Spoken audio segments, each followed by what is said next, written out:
This is Southern Cross News with Rachel Williams.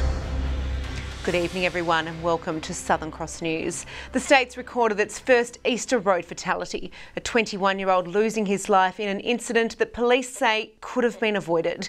The motorbike rider collided with a horse float being towed by a ute at Hagley early this morning. The belongings of a 21-year-old motorbike rider strewn across Hagley's Meander Valley Road. The impact of the crash killing the Westbury man instantly. Our initial investigation suggests that speed and inattention are probably factors in the cause of this crash. It's believed the ute, with a horse float attached, had just turned out of a driveway shortly before 8 o'clock this morning.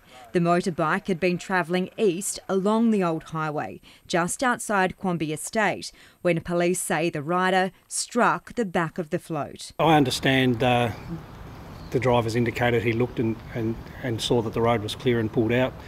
That's supported by the evidence of the speed that we've been able to detect at the scene. Investigators remained on scene today for several hours, trying to figure out exactly how this all unfolded. Police say the rider was potentially speeding. He had previously had a learner's bike licence, but that is currently suspended. The bike was also unregistered. A lot of these crashes of this nature can be prevented. This is Tasmania's first fatal crash of the Easter period. The next of kin has been notified, but at this stage, police will not be releasing the deceased's name. It's devastating. There's families involved in this that have lost a loved one, families involved that have been involved in the collision. We would repeat the message, please pay attention when you're on the road, drive to the conditions. Occupants in the ute were shaken but uninjured. 3 horses inside the float survived, but a family now will be spending Easter without one of its loved ones. Monica Dadson at Southern Cross News. Meanwhile, Tasmania Police is continuing its Easter road blitz and says it's disappointed with the number of motorists caught drug driving. In just 2 days, 18 people have returned positive drug tests, which is double the number from the same time of the Easter break last year. I guess disappointing is a better term. You know, even if we've done more tests, the fact that we're detecting more people with drugs present in their system when they're driving on the road, when the message is don't do that, that's very disappointing. Easter's Operation Crossroads continues until Tuesday, with more police out on our roads. A community in Tasmania's far south has revived a festival after an 18-year break. Big crowds turning out for the Dover Sea Fest today, celebrating the region's connection with the water. After an 18-year hiatus, the Dover Sea Fest came back to life today. Local residents getting behind the event to celebrate their community's connection with the sea. I think everybody likes seafood, everybody likes the beach, everybody likes a bit of music and great food, great drink. Naturally, seafood sizzling at many stalls, showcasing the region's offerings from scallops to salmon. It's wonderful to see all of the local producers, not only the salmon but other different seafoods as well. Renowned sushi chef Masaki Koyama proving popular with his creations from local produce. Just fantastic, yeah. I'm really happy to be here because so many good food and good fish and vegetables. As well as the tastes of the far south, aquaculture workers were showing off their skills, demonstrating the complexities of knot tying. I think it's just good for everyone to know what we do out there, and a lot of it goes unseen, so it's just nice to share what we do with everyone in the community. Over half of Dover is employed in the salmon farming industry. You know, it's salmon and forestry and everything else, but it's amazing. You can't go far from anybody here without finding a seafood connection. Michael Breen, Southern Cross News. A children's choir from Uganda is visiting Tasmania on a mission to improve education. Giving a voice to Ugandan children, the Mwangaza Choir is touring 47 towns and cities across Australia. Their performances raising awareness and funds to help break down barriers to education in the African nation. Uganda, my home. I like to sing because I have the vigour to speak on behalf of the Ugandan children who do not have the chance to go to school and have a better education. They don't have any opportunity to go to school because many of them, their school is far away from home. or their parents can't afford. It's the choir's first visit to Australia after tours in the United States and Europe. A Tasmanian duo is tonight arriving in St Helens as part of an epic challenge to circumnavigate the state on a jet ski. It's the second time that Dave Gray will attempt the gruelling feat after losing a jet ski to rough seas 2 years ago. An early start preparing the jet skis set to battle the rough Tasmanian waters. We are 2 jet skis about to leave Devane ramp for Tribunna. A second attempt for Dave Gray to achieve what's never been done before, circumnavigating the state on a jet ski. We did try 2 years ago, another guy and me, and that was a failed attempt due to the other ski being fractured and filled up with water. So this is the second attempt. This time new equipment and a new partner. Well, Dave asked me and I said yes.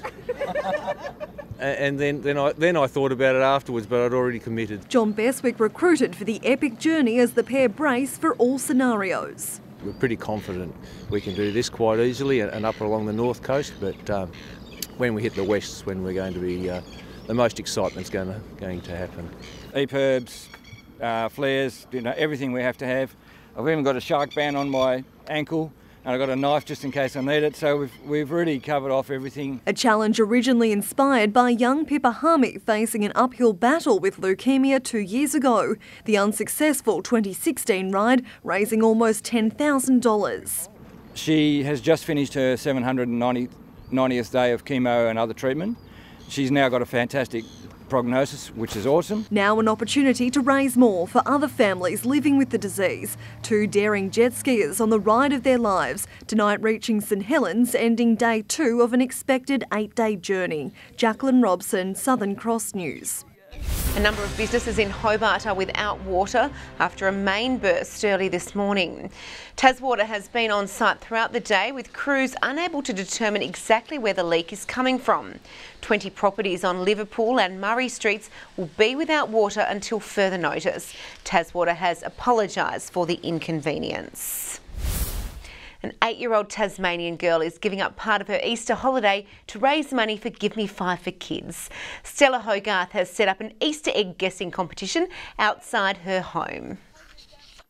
Hi, I'm Stella and I'm out here because my baby brother was in the children's hospital ward. 5-month-old George was hospitalised and diagnosed with a condition called Sturge-Weber syndrome 2 weeks ago. The condition is related to his birthmark and causes seizures. It's pretty rare. We'd never heard of it before and none of our family or friends had heard of it. But apparently it's something like 1 in 50,000 are born with it. Stella is charging $1 a guess for her competition, and so far she's raised around $300. All money goes to Give Me 5 for Kids, which goes to the children's wards of our local hospitals. Reigning TSL Premiers North Launceston has picked up where it left off with a dominant first-round performance. The Bombers thrashing Launceston by 56 points last night as Clarence today outclassed Lauderdale. A home game under lights saw the Northern Bombers shine. Expectations of a close clash with Launceston soon fading, North extending its lead by 26 points in the opening quarter. A worrying shoulder injury for Jake Nunn assisted off just before half-time with the Blues trailing by 4 goals. North pressing against a steady Blues defence as attempts were made to level the score. The strength of the reigning Premier was too much, leading to a 56-point thrashing.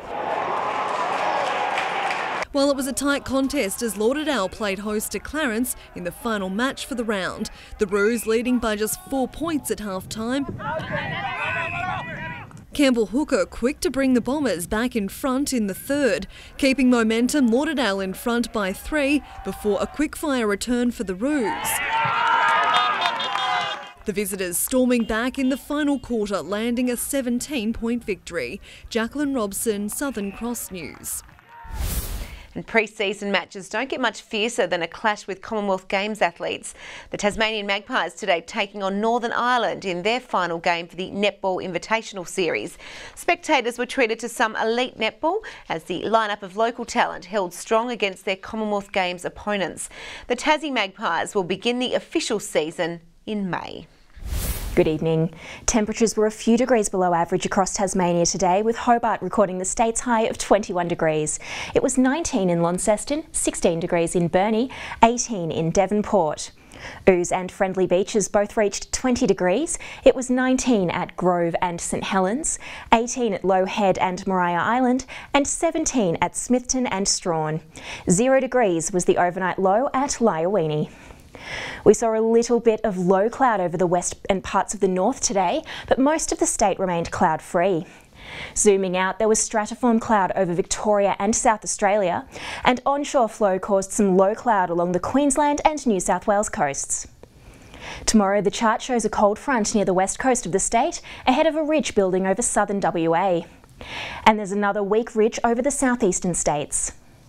Looking to the waters, northwesterly winds 15 to 25 knots, reaching 30 about the west and south, seas to 3 metres. There's a strong wind warning current for southern and western coastal waters between Tasman Island and Sandy Cape, and a small craft wind alert for the southwest lakes.